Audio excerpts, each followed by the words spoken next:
राधे राधे, जय श्री कृष्ण. आपण आलो आहोत निधिवनामध्ये आणि हेच ते निधिवन आहे. या ठिकाणी आपण पाहू शकतो ह्या ज्या निधिवनाचे झाडे झुडपे आपल्याला दिसतात.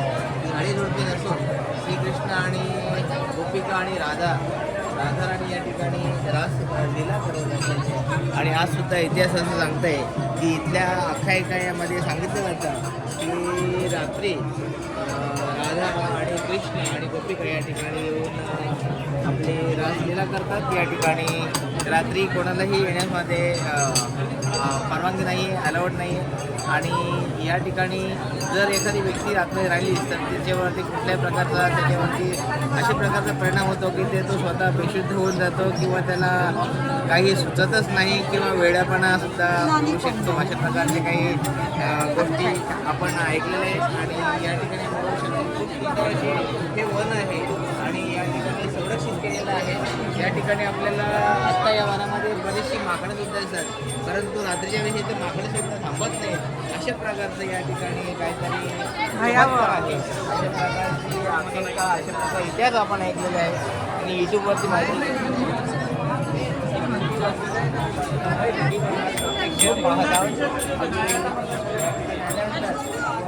आणि राधा गोपिका या ठिकाणी नाचत होत्या, रास करत होत्या, त्यामुळे याला खूप महत्त्व आहे. आणि आज प्रत्यक्ष हे आपल्याला भूमी दाखवत आहे आणि या ठिकाणचं वातावरण दाखवत आहे. आपण बघू शकतो खूप जुनं आणि खूप 5000 वर्षापूर्वीची ही झाडं आहेत अशी आपल्याला लक्षात येतं. आणि असा इतिहास सांगतोय. आपण बघू शकता आता आतमध्ये खूप माकडं आहेत, परंतु संध्याकाळी रात्रीच्या वेळेस इथे माकडेसुद्धा थांबत नाही आहेत. आणि इथे मनुष्य आतमध्ये थांबण्यास अलाउड नाही, परवानगी नाही आहे.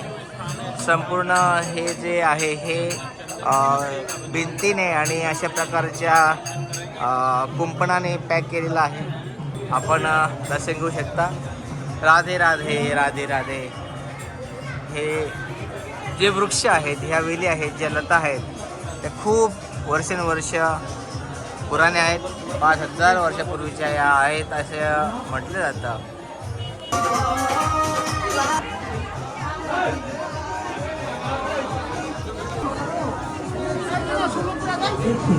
Thank you.